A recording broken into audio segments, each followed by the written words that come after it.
नमस्कार दोस्तों, कैसे हैं आप सब लोग। मैं अंशुल शर्मा आपका स्वागत करता हूं आपके अपने चैनल ब्रेनिक एजुकेशन केमिस्ट्री में, जिसमें हम जानेंगे जेम्स थॉमसन के प्रयास। ठीक है, हम एक छोटा सा जो ये वीडियो सेट लेके आए हैं, जिसमें कई सारी वीडियोस होंगी। उसमें यही है कि अंग्रेजों से पहले से लेके और अब तक लगभग लगभग, है ना, किन किन लोगों ने अपने विचार रखे अंग्रेजी शिक्षा पर, और कैसे हमारी जो शिक्षा पद्धति थी आश्रम गुरु शिष्य वाली, वो धूमिल होती चली गई। ठीक है ना। तो इससे पहली वीडियो में हमने मैकाले के विवरण पत्र को पढ़ा था, जिसमें मैकाले ने क्या क्या बताया, क्या क्या बोला गया, प्राच्यवादी पाश्चात्यवादी विवाद का अंत कैसे हुआ, है ना, और इंग्लिश एजुकेशन एक्ट अंग्रेजी शिक्षा अधिनियम कब पारित हुआ, 7 मार्च 1835। उसके बाद 1843 से 1853 इस डेकेड में जेम्स थॉमसन के प्रयास हैं, जो 2-3 पॉइंट में ही फिनिश है। ये क्या है कि शिक्षा में जो है ना काफ़ी रुचि लेते थे, और ये पश्चिमोत्तर प्रांत, पश्चिम और उत्तर का जो कोना था, पश्चिमोत्तर प्रांत में जो थे, वहाँ पर इनको लेफ्टिनेंट गवर्नर का पद प्राप्त था। ठीक है ना, उधर तो ये शिक्षा के बारे में काफ़ी सोचते थे। ठीक है ना। तो इन्होंने क्या किया कि स्थानीय भाषा में ग्रामीण शिक्षा के विकास के हेतु एक व्यापक योजना लागू की। इसके तहत क्या था कि प्रायोगिक विषय, जो प्रयोगात्मक विषय हैं, प्रैक्टिकल जो सब्जेक्ट हैं, क्षेत्र नीति है, कृषि विज्ञान है ना, कृषि है, विज्ञान है, कृषि विज्ञान और विज्ञान है, ठीक है, ये सारी चीज़ें पढ़ाए जाते थे। तो जेम्स थॉमसन का मुख्य उद्देश्य नए स्थापित हुए राजस्व तथा लोक निर्माण हेतु कर्मचारियों की आवश्यकता को पूरा करना था, क्योंकि शिक्षित लोग होंगे तो वो अच्छे से कार्य कर पाएंगे, है ना, और वो उनकी बात अच्छे से मान पाएंगे। उनका एक पढ़ी लिखी गुलाम लेबर तैयार करने का आशय था। ठीक है। अब नेक्स्ट इसके बाद आता है भाई 1800, ये देखिए 1843 से 1853 तक जो है ना जेम्स थॉमसन के प्रयास हमने देखे।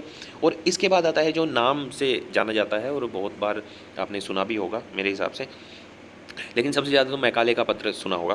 ठीक है ना। तो वुड्स डिस्पैच के नाम से इसको जाना जाता है, वुड्स डिस्पैच 1854 में।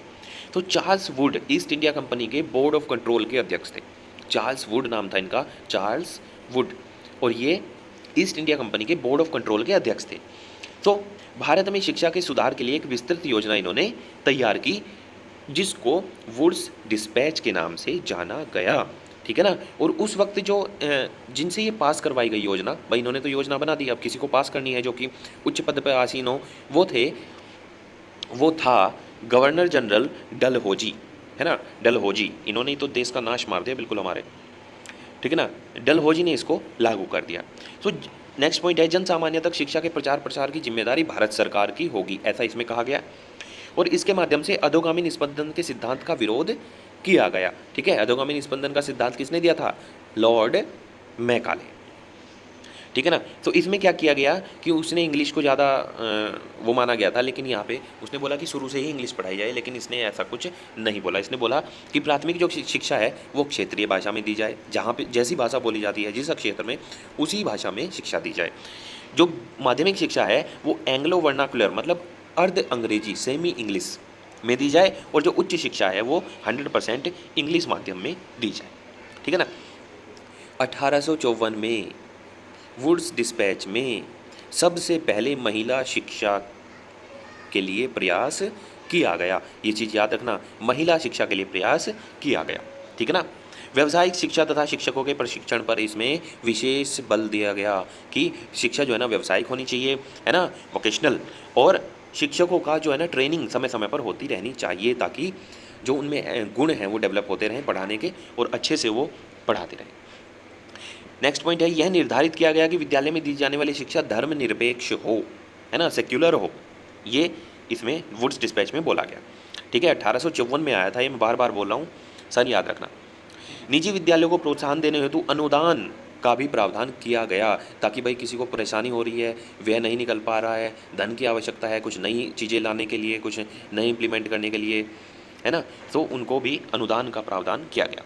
इसके तहत भारत के सभी राज्यों में शिक्षा विभाग की स्थापना का आदेश दिया गया। इससे पहले कोई शिक्षा विभाग नहीं था।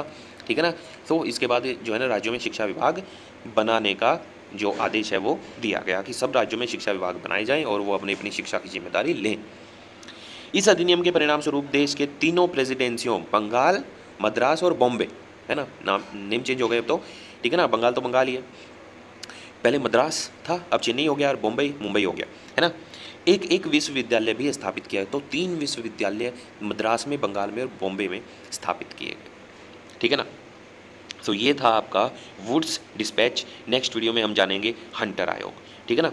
सो वुड्स डिस्पैच की वीडियो हम यहीं पे करते हैं फिनिश, एक वीडियो और एक मेन जो है कॉन्सेप्ट। Clear guys. सो जेम्स थॉमसन के प्रयास बताए गए यहाँ पे 1843 से 1853 और उसके बाद 1854 में आया है वुड्स डिस्पैच। सन के अकॉर्डिंग मैंने बहुत अच्छे से इसको जो है ना कोशिश की गई है समेटने की, ताकि आप लोगों को ज़्यादा दिक्कत ना हो और सारी जो जानकारी है वो एक ही जगह आपको अवेलेबल हो जाए।